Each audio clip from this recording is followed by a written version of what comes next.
Okay बच्चों, देखो अभी मैं इससे पहले वाला जो अपना क्लास चल रही थी, वीडियो चल रहा था, वो कुछ वजह से पोस्ट हो गया था। ठीक है, तो मैंने आपको समझाया था कि ट्रांसवर्सल क्या होती है और पैरेलल लाइंस क्या होती है। ठीक है, अब यहाँ पे मैं आपको आगे नेक्स्ट समझा रहा हूँ। इस तरीके से यहाँ पे इनको आपने एंगल्स को नाम दे दिया, एंगल 1 2 3 4। ठीक है, उसके बाद एंगल 5 6 7 और 8। इस तरीके से यहाँ पे इन एंगल्स को अपन नाम दे देते हैं। ओके, तो ये जो अंदर की साइड एंगल बन रहे हैं उन एंगल्स को आप क्या बोलेंगे, उनको अपन इंटीरियर एंगल बोलेंगे। और जो बाहर की साइड बन रहे हैं उनको क्या बोलेंगे, एक्सटीरियर। जैसे ये 3 4 5 और 6 अंदर की साइड बन रहे हैं तो उनको तो क्या बोलेंगे अपन, इंटीरियर एंगल। और जो एंगल बाहर की साइड बन रहे हैं वो देखो यहाँ पे 1 2 7 और 8, इनको क्या बोलेंगे अपन, एक्सटीरियर एंगल बोलेंगे। ठीक है ना, तो इसको अपन को अच्छी तरीके से यहाँ पे इंट्रोडक्शन करना है इसका। ठीक है, इसको अच्छे से समझना है। आगे और समझाता हूँ। देखो आज की क्लास में अपन को सिर्फ इस डायग्राम को समझना है बहुत अच्छे से। ठीक है, तो इस डायग्राम को मैं थोड़ा सा इधर सरका देता हूँ, मूव कर देता हूँ यहाँ से। ठीक है ना, ताकि मैं अच्छे से आपको डिटेल में आपको समझा सकूँ। देखो यहाँ पे ये डायग्राम इधर बना दिया। यहाँ पर ये एंगल 1 था, एंगल 2। ठीक है, यहाँ पे लिखा था मैंने ये 3, फिर यहाँ पर ये 4, इधर यहाँ 5 इधर लिखा था, यहाँ पे 6, यहाँ पे 7 और यहाँ पर ये 8। तो ये इस तरीके से अपने पास एंगल थे। इस वाली लाइन को मैंने L और M बोला था, इसको X और Y बोला था, और इसको AB ट्रांसवर्सल बोला था। ठीक है, ये समझ रहे थे। तो एक्सटीरियर एंगल समझ में आ गया आपको, इंटीरियर एंगल समझ में आ गया। आप समझते हैं अपन कॉरेस्पॉन्डिंग एंगल्स। कौन से एंगल बच्चों, कॉरेस्पॉन्डिंग एंगल्स। तो कौन से एंगल जो होंगे आपस में कॉरेस्पॉन्डिंग एंगल्स होंगे, यहाँ पे अपन समझे। देखो ये एंगल 1 है और ये एंगल 5 है, ये जो है कॉरेस्पॉन्डिंग एंगल होंगे। कौन सा, एंगल 1 और एंगल 5।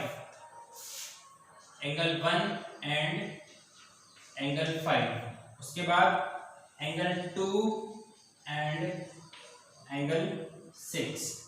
उसके बाद एंगल 4 एंड एंगल 8। अभी समझाऊंगा मैं इनको, डोंट वरी। And angle 7। तो कॉरेस्पॉन्डिंग एंगल में क्या क्या एंगल होंगे मैं आपको समझा दूंगा डिटेल में। ये एंगल 1 जो है वो किसके इक्वल होगा, इस 5 के इक्वल होगा। एंगल 2 जो है वो किसके इक्वल होगा, इस 6 के इक्वल होगा। ठीक है, एंगल 4 जो है और ये 8 के होगा, और ये 3 जो है वो 7 के होगा। ठीक है, इसको मैं दोबारा बना देता हूँ डायग्राम। ये इस तरीके से अपने पास है। एंगल 1 कहाँ पर है, एंगल ये 1। ठीक है, और एंगल 5 कहाँ पर है, ये वाला। तो ये एंगल 1 और ये एंगल 5, इसको आप क्या बोलोगे, इस तरीके से इक्वल, मतलब इस तरीके से जो एंगल होंगे उनको आप बोलोगे क्या, कॉरेस्पॉन्डिंग एंगल्स। ठीक है, गलत लिखा हुआ है क्या यहाँ पे, कुछ कॉरेस्पॉन्डिंग एंगल्स कुछ गलत लग रहा है मुझे यहाँ पे, है ना। यस, 1 और 6 होता है, 3 और 7 होता है। यस, गलत है ये। देखो बुक में बहुत सारी बात क्या होता है कि कुछ कुछ गलत हो जाता है, अपन ये समझे।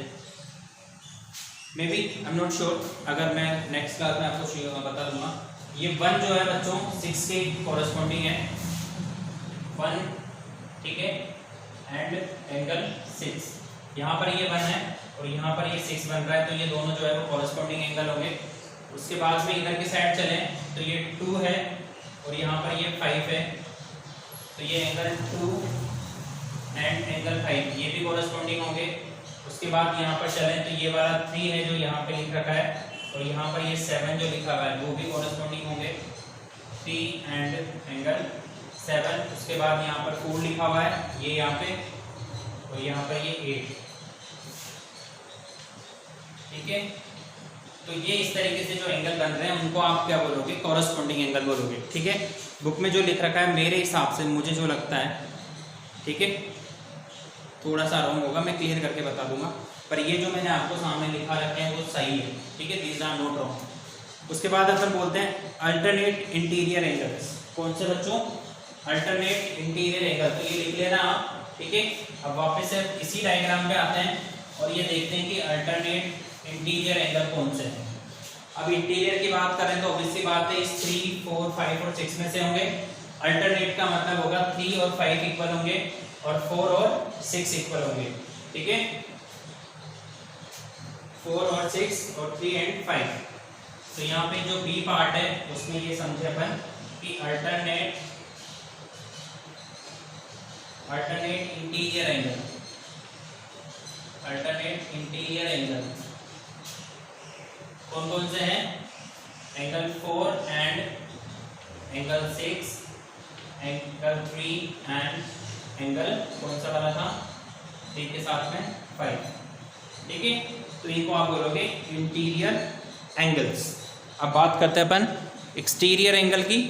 तो जो बाहर की साइड बन रहे हैं उनको एक्सटीरियर बोलेंगे। जैसे ये 1 है और ये 8 है, ठीक है। 1 के साथ 8 है और 2 के साथ, ओके। देखो पता है क्या मिस्टेक हो रही थी, यहाँ पे मैंने जो नेमिंग कर रखी है और बुक में जो नेमिंग कर रखी है वो डिफरेंट है। मैं आपको जो समझा रहा था वो बुक में देख के समझा रहा था, इसमें से गड़बड़ हो रही थी। तो बुक को रख देते हैं अपन, ठीक है। जो अपना डायग्राम बन रखा है उसके अकॉर्डिंग चलते हैं। इसी वजह से जो मैंने बोल रहा था ना कि इसमें कुछ गड़बड़ है, वो गड़बड़ इसी वजह से थी क्योंकि यहाँ पे मिसकम्युनिकेशन होता था बुक के बीच में और आपके वाइट इसमें ग्रीन बोर्ड के, ठीक है। मैंने गलत कर दिया। आपको जो यहाँ बोर्ड पे समझा रखा है वो बिल्कुल सही समझा रखा है, ओके। तो आप समझो यहाँ पे 1 जो है वो 8 के सी में पढ़ेंगे पर अल्टरनेट इंटीरियर पढ़ने थे, अल्टरनेट एक्सटीरियर, अल्टरनेट एक्सटीरियर, ठीक है। तो ये 1 और ये 8, एंगल 1 एंड एंगल 8, और इसी तरीके से ये एंगल 2 और ये एंगल 7। तो ये होंगे आपके अल्टरनेट एक्सटीरियर एंगल, हो गए। इंटीरियर बता दिया, एक्सटीरियर बता दिया। उसके बाद internal same on the side on the transversal, ठीक है। ये सेम इस तरीके से देखो, ये ट्रांसवर्सल है, इस पे ये वाला एंगल और ये वाला एंगल, मतलब जो यहाँ पे बन रहा है और यहाँ पर ये बन रहा है। जैसे यहाँ पे ये 1 है और यहाँ पे ये कितना है बताओ? 6 है। और इधर की साइड जहाँ से यहाँ पे ये 3 है और यहाँ पर ये क्या है? 7 है। तो ये 1 और 6 और 3 एंड 7 ये क्या होंगे? एंगल्स होंगे जो ट्रांसवर्सल के 1 साइड में बन रहे हैं। सेम वे दूसरी साइड में ये जो वही वापस ट्रांसवर्सल इधर एंगल बन रहा है। यहाँ पर क्या बन रहा है देखो 2, यहाँ पर बन रहा है 4, यहाँ पे बन रहा है 5 और यहाँ पे बन रहा है 8। तो ये जो 2 है वो 5 के इक्वल होगा, 4 जो है वो 8 के इक्वल होगा। बाकी मैं इसको कल डिटेल में आपको समझाऊंगा। अभी फिलहाल जो यहाँ पे जो लिखे हुए हैं, ठीक है, उनको आप अच्छे से समझ लेना। आज की जो क्लास है आपकी 2 पार्ट में, अभी आपको जो वीडियोस मिलेंगे वो 2 वीडियो मिलेंगे, ओके बच्चों, ठीक है। Thank you.